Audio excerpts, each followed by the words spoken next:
A Facete agora é Unicet, Centro Universitário 7 de Setembro.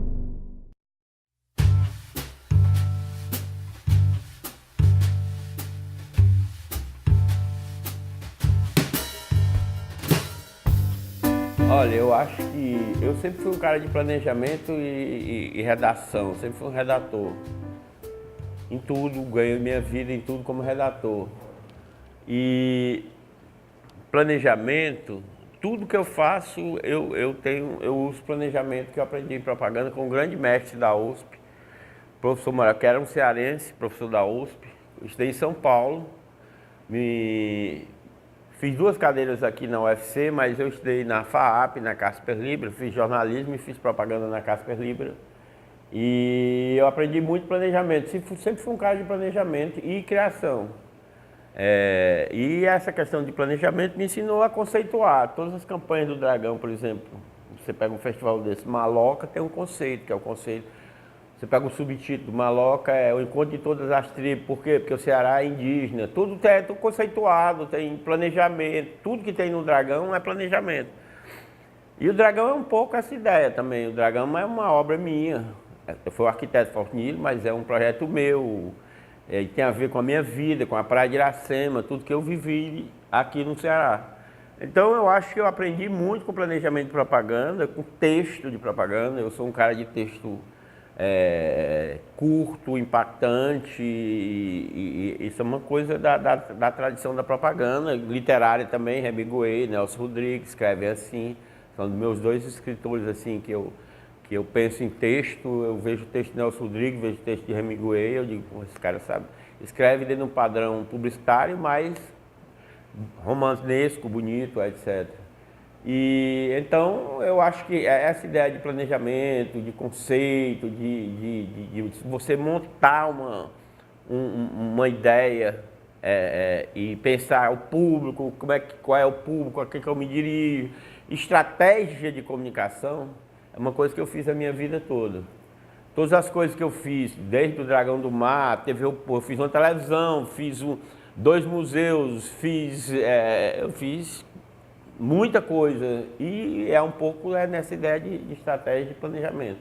Então, uma coisa mais importante que eu diria para responder essa pergunta é estratégia, planejamento, conceito. Aprender isso.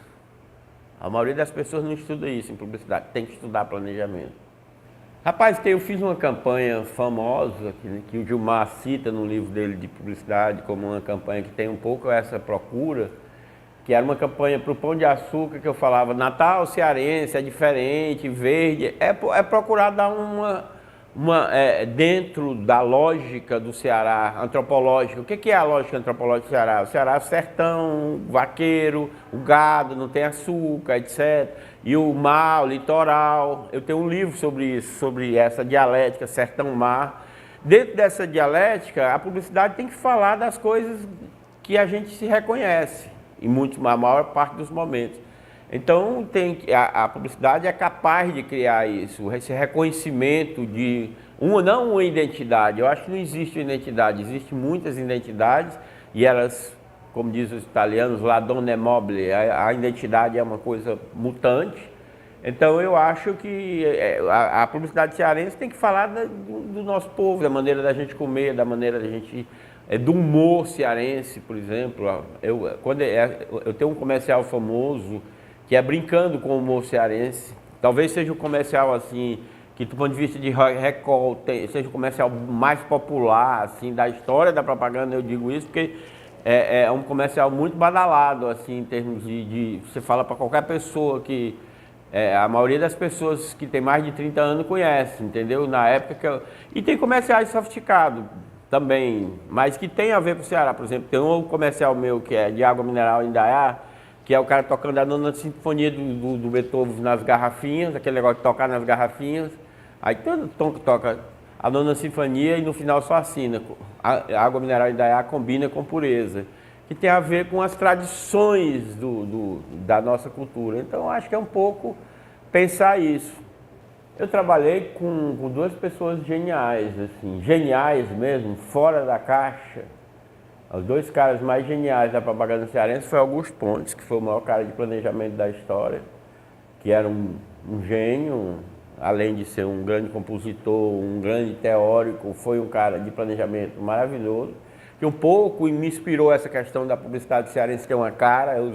Se você pesquisar na história da Scala, o Augusto formulou um pouco essa ideia. A gente disputava o mercado. A Marc era a agência mais premiada, eu era diretor de criação e o Augusto era diretor de planejamento da Scala. E era uma disputa, e eu era o cara mais premiado da propaganda cearense naquela época. Os salários eram altíssimos, a gente ganhava muito dinheiro, assim, pela criação, não com negócio, mas eu era um cara que eu era disputado. Os caras me ofereciam carro, apartamento. Imagine hoje o cara ficar disputando teu passo, assim, E eu ganhava muito prêmio nacional, ganhei muito. Eu acho que do ponto de vista histórico, nacional, eu fui o publicitário mais premiado. Então, essa efervescência que tinha na época também desapareceu, porque na época você tinha um mercado imobiliário muito poderoso, na época você tinha um mercado de produtos industriais muito forte, o mercado de moda, tinha Village Jack Jeans, tinha o mercado de jeans. Então, foi uma época que a economia cearense tinha uma disputa de mercado local dentro do padrão nacional. E isso foi... Então eu acho que eu aprendi com o Augusto e o meu estagiário, que depois virou um cara... Hoje é o cara mais badalado da propaganda cearense, é o Fernando Costa. Eu fiz umas campanhas maravilhosas, eu e o Fernandinho. Tem uma campanha só de rádio que a gente ganhou todos os prêmios nacionais daquele ano. Era uma campanha muito bem-humorada, era uma campanha de humor e tal. Então eu tive dois caras que eu acho que são geniais. O Augusto e o Fernando Costa, que é o dono da Verba. A Scala era uma agência que trabalhava muito em torno desse conceito Augusto Pontiano de que a gente tinha que ter uma publicidade cearense, conceitualmente. Mas eu fazia. Então, era uma brincadeira minha e do Augusto, assim. Tem um anúncio famoso do Augusto, num ano que eu ganhei todos os prêmios. Aí ele fez um anúncio que era... a marca era do Nazareno Albuquerque, né? O Augusto fez um anúncio que era assim: todo discípulo tem a obrigação de superar o mestre. Aí assinado Nazareno. Nazareno era Nazareno, Deus, como se fosse Jesus, né? Mas era dizendo que eu tinha a obrigação, que ele era meu mestre, que eu tinha realmente a obrigação de o superar, porque eu tinha ganho todos os prêmios e tal. Então era uma época muito divertida do ponto de vista da gente. Claro que rolava disputa de grana, mas não era uma coisa que a gente brigasse por causa disso. A gente curtia em cima. E a Carta da Prainha foi um pouco esse manifesto desse conceitual do Augusto, que a propaganda tinha que ter uma cara cearense e tal. Texto. Hoje se escreve pouco e ruim. Você pegar uma coleção de jornais da época, você tinha texto em anúncio, você tinha texto em... Hoje se escreve muito pouco. Também é uma tradição da propaganda brasileira como toda. Meu grande mestre nacional, assim, no sentido, um cara que eu curtia muito, se vocês pegarem a história da propaganda brasileira, o maior cara de texto da propaganda brasileira um cara chamado Neil Ferreira. Você pega, não sei se tem na internet, mas se tivesse entrar e pegar os anúncios de Neil Ferreira, você pega o texto do cara, assim, puta, como é que esse cara escreve? Você pega um texto e você se emociona com um texto de jornal ou de revista. Neil era um texto maravilhoso. Eu escrevia muito também, tem anúncios famosos meus de texto e de conceito. Tem um anúncio meu mais premiado, é um anúncio para o Denox, que é uma foto do Celso Oliveira, que é um cara, um sertanejo assim, um lado de cá com água, um lado de cá com seca. Aí o título é Deus e o Diabo na Terra do Sol. Aí tem um texto que é um texto que foi premiado nacionalmente, vários prêmios. Por quê? Porque o cara pega e tem conceito, entendeu? Tem texto. Tem conceito e tem texto. Eu acho que hoje se faz muita firulazinha, muita conversinha, não sei o quê, mas não tem conceito. É muito ruim conceitualmente. Acho que tem gente boa. Mas hoje você participa de análise de campanha e tal, você vê que falta conceito, falta planejamento, falta texto. Eu comecei em São Paulo, fazendo muito freela, porque na verdade em São Paulo eu trabalhava de jornalista, trabalhei nas revistas, na Veja, na Quatro Rodas, depois fui para a Globo, fui repórter de Bom Dia Brasil. Como eu vivia, papai tinha vindo embora, papai era um cara de esquerda, tinha sido perseguido, tinha ido lá para escapar da ditadura. Aí quando abriu ele voltou. Na verdade, ele foi para Brasília. E aí eu fiquei sozinho. Então, eu como jornalista, a gente ganha mal e aí eu fazia muito freela para ganhar dinheiro. Quando eu vim para cá, eu disse, pô, ser jornalista aqui, nem pensar, que a grana era péssima. Aí eu fui para a publicidade. Então, eu entrei na publicidade realmente por dinheiro. E saí por causa da política. Porque na época eu era diretor de criação da marca, estava ganhando uma puta grana, mas eu coordenei a campanha da Maria Luísa. A Maria Luísa ganhou a eleição, fui ser secretário de comunicação da Maria Luísa. Aí foi uma época que também já estava saco cheio de publicidade, depois de secretário de comunicação, eu fui ser diretor de marketing do Povo e depois eu fui estudar, fazer doutorado na França, passei 5 anos na França. Quando eu voltei, eu já voltei como secretário de cultura do Ciro, depois fui secretário de cultura do Tassi, e aí não saí mais do campo cultural e dando aula na universidade, porque eu sou professor. Mas eu sou professor de antropologia da Federal do Ceará, então eu trabalho com antropologia da cultura e antropologia urbana. Olha, o Ceará é uma indústria cultural, o campo da gente trabalhar, eu estou falando de indústria cultural, mas eu digo do campo, jornal, publicidade, não sei o quê, é um campo muito pobre em relação, por exemplo, a São Paulo. Mesmo o Rio é pobre, imagine o Ceará. Então aqui é difícil você ter um padrão de vida legal, criar coisa legal, é sempre uma dificuldade. A produção é uma precariedade muito grande, então eu costumo dizer que aqui no Ceará é uma marca das coisas que a gente faz, na publicidade, no jornalismo, na cultura, é a precariedade para produzir, para fazer coisa bem feita, né? Eu tinha criado o Dragão, mas nunca tinha sido presidente. E eu acho que um centro cultural ele não pode ser um lugar só de difusão, ele tem que ser um lugar de criação e de formação. Então, quando eu deixei o Dragão pronto, mas eu saí, eles fecharam a escola, que era o Instituto Dragão do Mar. Quando eu assumi a presidência há 4 anos atrás, a primeira coisa que eu fiz foi criar a escola, que é a Porto Iracema das Artes. Então, eu acho que o Dragão, ele retornou o caminho dele, que é ser um centro de criação e de formação artística. E hoje a gente tem 1.800.000 visitantes anos. É o maior centro cultural em termos de visitantes do país. Isso é uma coisa muito forte para o Ceará, mesmo com toda a dificuldade, ter um centro cultural com essa potência, reconhecido nacionalmente. Todo lugar que eu chego, São Paulo e Rio, não sei o que, todo mundo conhece o Dragão, todo mundo fala do Dragão com muita emoção. É impressionante, né? Então, eu acho que é uma experiência muito legal, com toda a dificuldade. O bairro, o contexto urbano, conturbado, tudo isso que faz parte desses dramas que a gente está vivendo na vida de hoje, em qualquer grande cidade do país. Olha, eu acho que a gente está vivendo um momento muito complicado com essas questões, né? Tanto o moralismo de direita, idiota, tipo essa proibição dessa expulsão do Santander no Rio Grande do Sul, que é uma coisa absurda, quanto também um certo tom exacerbado do politicamente correto. Mas eu acho que sempre tem brecha para fazer humor, entendeu? Para fazer coisa bem feita, para fazer coisa inventiva.